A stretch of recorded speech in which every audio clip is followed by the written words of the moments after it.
നമസ്കാരം. മലയാളി വാർത്ത ഇൻസൈഡിലേക്ക് സ്വാഗതം. കോൺഗ്രസ് അധ്യക്ഷ സ്ഥാനത്തേക്ക് മത്സരിക്കുമ്പോൾ ശശി തരൂരിൻ്റെ ഗ്രാഫ് ഉച്ചസ്ഥായിലായിരുന്നു. കേരളത്തിൻ്റെ ഭാവി മുഖ്യമന്ത്രി എന്നൊക്കെ ചിലർ അദ്ദേഹത്തെ വാഴ്ത്തിപ്പാടി. എന്നാൽ ശശി തരൂരിൻ്റെ ഗ്രാഫ് മാത്രമല്ല, രാഷ്ട്രീയ ജീവിതം തന്നെ ഇപ്പോൾ പിന്നോട്ടേക്കാണ് എന്ന് സൂചനകൾ പുറത്തുവരുന്നു. തരൂരിനെതിരെ ഇപ്പോൾ ഗുരുതര ആരോപണങ്ങൾ ഉയർത്തുന്നത് ലളിത് മോദി എന്ന മുൻ IPL ചെയർമാനും BCCI വൈസ് പ്രസിഡന്റും. സുനന്ദ പുഷ്കറുമായി ബന്ധപ്പെട്ട ചില ആരോപണങ്ങളാണ് ലളിത് മോദി ഉയർത്തുന്നത്. ഒപ്പം മന്ത്രിയായിരുന്ന ശശി തരൂർ നടത്തിയ ഏറ്റവും കൊടിയ അഴിമതി നീക്കങ്ങൾ. കൊച്ചി ടസ്കേഴ്സ് ടീം ഉടമകളിൽ ഒരാളായി സുനന്ദ പുഷ്കറിനെ കൊണ്ടുവരാൻ ശശി തരൂർ നടത്തിയ ഏറ്റവും വൃത്തികെട്ട കളികളാണ് ലളിത് മോദി പച്ചയ്ക്ക് തുറന്നു പറയുന്നത്. 2010 ഇന്ത്യ വിട്ട ലളിത് മോദി ഗുരുതര ആരോപണങ്ങളാണ് ശശി തരൂരിന് നേർക്ക് ഉയർത്തുന്നത്. സുനന്ദ പുഷ്കറിനെ ടീമിലേക്ക് കൊണ്ടുവരാൻ ശശി തരൂർ തന്നെ ഭയപ്പെടുത്തി, നിർബന്ധിച്ച് രേഖകളിൽ ഒപ്പുവെപ്പിച്ചു. ഇതിനു പിന്നിൽ അന്ന് നമ്പർ 10 ജൻപത്തിന്റെ സ്വാധീനവും ഉണ്ടായിരുന്നുവെന്നാണ് ലളിത് മോദി പറയുന്നത്. കേന്ദ്രം ഭരിച്ചിരുന്ന കോൺഗ്രസ് സർക്കാരിൽ നിന്ന് ശക്തമായ സമ്മർദ്ദങ്ങളാണ് താൻ നേരിട്ടത്. ഒടുവിൽ ഗത്യന്തരമില്ലാതെ ഒപ്പിടുകയായിരുന്നു എന്ന് ലളിത് മോദി പറയുന്നു. സുനന്ദ പുഷ്കറിന് വേണ്ടി ശശി തരൂർ നടത്തിയ ഏറ്റവും മ്ലേച്ഛമായ കളികളാണ് ഇപ്പോൾ ലളിത് മോദി തുറന്നിട്ടിരിക്കുന്നത്. IPL സീസണിന്റെ ആദ്യകാലങ്ങളിൽ ശശി തരൂരും കോൺഗ്രസ് നേതൃത്വവും ബലപ്രയോഗവും അഴിമതിയും നടത്തി. തരൂരിന്റെ ഭാര്യയായിരുന്നു അന്ന് സുനന്ദ പുഷ്കർ. കോടിക്കണക്കിന് മൂല്യമുള്ള കൊച്ചി ടസ്കേഴ്സ് ടീമിന്റെ 25% ഉടമസ്ഥാവകാശം അനുവദിച്ചു കൊടുക്കാൻ തന്നെ കൊണ്ട് രേഖകളിൽ നിർബന്ധിച്ച് ഒപ്പിടിപ്പിച്ചു. ഗാന്ധി കുടുംബം ഉൾപ്പെടെയുള്ള കോൺഗ്രസ് നേതൃത്വമാണ് ഇതിന് പിന്നിൽ കളിച്ചത് എന്നും പച്ചയ്ക്ക് ലളിത് മോദി പറയുന്നു. ശശി തരൂർ എത്രമാത്രം അഴിമതിക്കാരനാണ് എന്ന് അക്കമിട്ട് നിരത്തുകയാണ് ഇപ്പോൾ ലളിത് മോദി. ടസ്കേഴ്സ് ടീമിന്റെ വിശദാംശങ്ങൾ ഞാൻ പരിശോധിച്ചപ്പോൾ സുനന്ദ പുഷ്കർ എന്ന പേര് ശ്രദ്ധിച്ചു. മാർക്കറ്റിംഗ് ജീനിയസ് എന്നാണ് അവരെ പരാമർശിച്ചിരിക്കുന്നത്. $50 മില്യൺ വരുന്ന കൺസോർഷ്യത്തിൽ 25% ഓഹരികളും അവർക്ക് സൗജന്യമായി നൽകണമെന്ന ശുപാർശ. ഇതുകൂടാതെ വരുമാനത്തിന്റെ 15% അവർക്ക് നീക്കിവെച്ചിരുന്നു. ഈ കരാറിൽ ഒപ്പിടില്ല എന്ന് തീർത്തു പറഞ്ഞു. കാരണം സുനന്ദ പുഷ്കർ $1 ഈ കൺസോർഷ്യത്തിലേക്ക് ഇടുന്നില്ല. പകരം അവർക്ക് സ്വെറ്റിക്കറ്റിയായിട്ടാണ് ഈ ഷെയർ നൽകുന്നത്. ഫയലിൽ ഒപ്പിടില്ല എന്ന് ഞാൻ തീരുമാനമെടുത്തതിന് തൊട്ടു പിന്നാലെ ശശി തരൂർ എന്നെ വിളിച്ച് മോശമായി സംസാരിച്ചു. സുനന്ദ പുഷ്കറിനെ കുറിച്ച് വേണ്ട കാര്യങ്ങൾ അന്വേഷിക്കണമെന്നാണ് ഞാൻ ശഠിച്ചത്. സുനന്ദ പുഷ്കറെക്കുറിച്ച് ചോദിക്കാൻ മാത്രം നീ ആരാണ് എന്ന് എന്നോട് ചോദിച്ചു. അതിനുള്ള ധൈര്യം നിനക്കുണ്ടോ എന്നും ശശി തരൂർ. എൻഫോഴ്സ്മെന്റ് ഡയറക്ടറേറ്റിനെ കൊണ്ട് റെയ്ഡ് ചെയ്യിപ്പിച്ച് ലളിത് മോദിയെ ജയിലിലടയ്ക്കുമെന്നാണ് അപ്പോൾ ശശി തരൂർ ഭയപ്പെടുത്തിയത്. പിന്നീട് അന്നത്തെ BCCI പ്രസിഡന്റായിരുന്ന ശശാങ്ക് മനോഹർ ഇക്കാര്യത്തിൽ ഇടപെട്ടുവെന്നും കരാറിൽ ഒപ്പിടാൻ തന്നെ സമ്മർദ്ദത്തിലാഴ്ത്തിയെന്നും ലളിത് മോദി പറയുന്നു.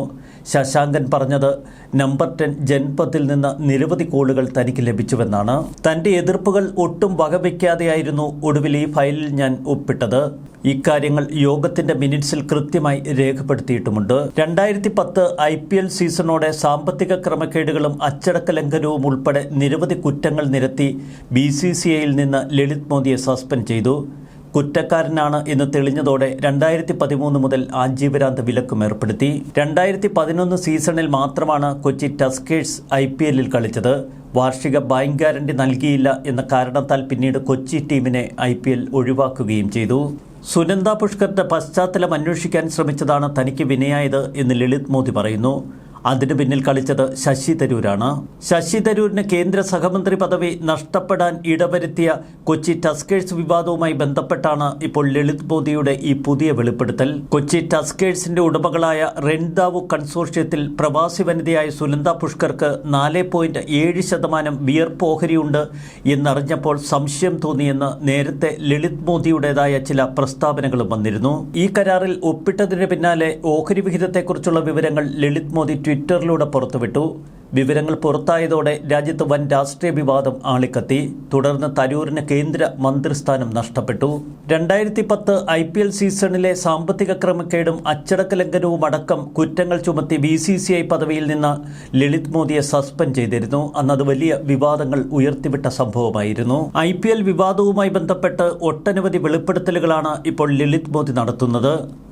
ദാവൂദ് ഇബ്രാഹിമിന്റെ ശ്രമങ്ങളുമായി സഹകരിക്കാത്തതിനാൽ വധഭീഷണി ഉണ്ടായിരുന്നു എന്ന് IPL സ്ഥാപകനായ ലളിത് മോദി പറയുന്നു. ഇക്കാരണത്താലാണ് താൻ ഇന്ത്യ വിട്ടത്.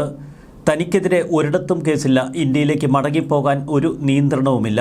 എപ്പോൾ വേണമെങ്കിലും തിരികെ ഇന്ത്യയിലെത്താം. IPL മത്സരങ്ങളുമായി ബന്ധപ്പെട്ട വാതുവയ്പ്പിനുള്ള ദാവൂദ് ഇബ്രാഹിമിന്റെ ശ്രമങ്ങളോട് ഞാൻ സഹകരിക്കാതെ വന്നതോടെ ദാവൂദിന് എന്നോട് കലിപ്പായി. അയാളുടെ ഭീഷണി ശക്തമായതിനെ തുടർന്നാണ് ഞാൻ രാജ്യം വിട്ടത്. അല്ലാതെ ഇന്ത്യ വിടാൻ എന്തെങ്കിലും നിയമപരമായ പ്രശ്നങ്ങൾ എനിക്കുണ്ടായിരുന്നില്ല. എന്നെ സംബന്ധിച്ച് ക്രിക്കറ്റിലെ അഴിമതി വിരുദ്ധ പോരാട്ടം പ്രധാനപ്പെട്ടതായിരുന്നു. മുംബൈ വിമാനത്താവളത്തിൽ ഞാൻ നിൽക്കുന്ന സമയത്ത് ഒട്ടനവധി ഭീഷണികൾ. ഇത് മനസ്സിലാക്കി VIP ഗേറ്റ് വഴി പുറത്തേക്ക് കടക്കാൻ സുരക്ഷാ ജീവനക്കാർ നിർദ്ദേശിച്ചു. ദാവൂദ് ഇബ്രാഹിമിൻ്റെയും സംഘത്തിൻ്റെയും ഹിറ്റ് ലിസ്റ്റിൽ താനുണ്ടെന്നും ഇനി 12 മണിക്കൂറിൽ കൂടുതൽ സുരക്ഷ നൽകാൻ കഴിയില്ല എന്നും മുംബൈ പോലീസ് എന്നോട് നേരിട്ട് പറഞ്ഞു. ഇതോടെ രാജ്യം വിടുക മാത്രമായിരുന്നു തന്റെ മുന്നിലെന്ന് Lalit Modi. Deputy police commissioner Himanshu Roy എനിക്കായി വിമാനത്താവളത്തിൽ കാത്തുനിന്നിരുന്നു. ഇനിയും നിങ്ങളെ സംരക്ഷിക്കാൻ ഞങ്ങൾക്ക് കഴിയില്ല. എന്റെ ജീവിതം വൻ അപകടത്തിലാകുമെന്നും അദ്ദേഹം മുന്നറിയിപ്പ് നൽകി. ദാവൂദ് ഡി കമ്പനിയുടെ ഹിറ്റ് ലിസ്റ്റിൽപ്പെട്ടയാളാണ് ലളിത് മോദി. ഒരിക്കൽ ബാങ്കോക്കിൽ വെച്ച് ലളിത് മോദിയെ വധിക്കാൻ ദാവൂദിന്റെ നിർദ്ദേശമനുസരിച്ച് ഷാർപ്പ് ഷൂട്ടർമാരുടെ ഒരു സംഘം അദ്ദേഹം താമസിച്ച ഹോട്ടലിലെത്തിയിരുന്നു. എന്നാൽ വിവരം നേരത്തെ ലഭിച്ചതുകൊണ്ട് അന്ന് ലളിത് മോദി രക്ഷപ്പെട്ടു. ദാവൂദിന്റെ അടുത്ത അനുയായി ഛോട്ടാ ഷക്കീൽ ഇക്കാര്യം പിന്നീട് വെളിപ്പെടുത്തി. ഇന്ത്യൻ രാഷ്ട്രീയത്തിലും ക്രിക്കറ്റിലുമൊക്കെ ഒരുപോലെ കോളിളക്കമുണ്ടാക്കിയ സംഭവമായിരുന്നു കൊച്ചി ടസ്കേഴ്സുമായി ബന്ധപ്പെട്ട ആ വിവാദങ്ങൾ.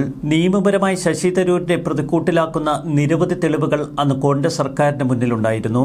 പിന്നീട് നരേന്ദ്രമോദി സർക്കാർ അധികാരത്തിൽ വന്നപ്പോൾ താൻ BJPയിലേക്ക് ചേക്കേറുന്നു എന്ന പൊതുപ്രതീതി ശശി തരൂർ സൃഷ്ടിച്ചു. ചില BJP നേതാക്കളെ അദ്ദേഹം സ്വാധീനിക്കുകയും ചെയ്തു. വർഷങ്ങളോളം കോൺഗ്രസിലാണോ BJPയിലാണോ എന്ന സംശയങ്ങൾ ഉയർത്തിയായിരുന്നു അദ്ദേഹത്തിൻ്റെ പ്രവർത്തനങ്ങൾ. ഒടുവിൽ തക്കം കിട്ടിയപ്പോൾ കോൺഗ്രസ് അധ്യക്ഷ സ്ഥാനത്തേക്കുള്ള മത്സര ശ്രമവും. ഇന്ത്യൻ രാഷ്ട്രീയത്തിൽ പെട്ടെന്നുള്ള വളർച്ച, തുടർന്ന് വിവാദങ്ങളിൽ അകപ്പെട്ട ശശി തരൂരിൻ്റെ ജീവിതം.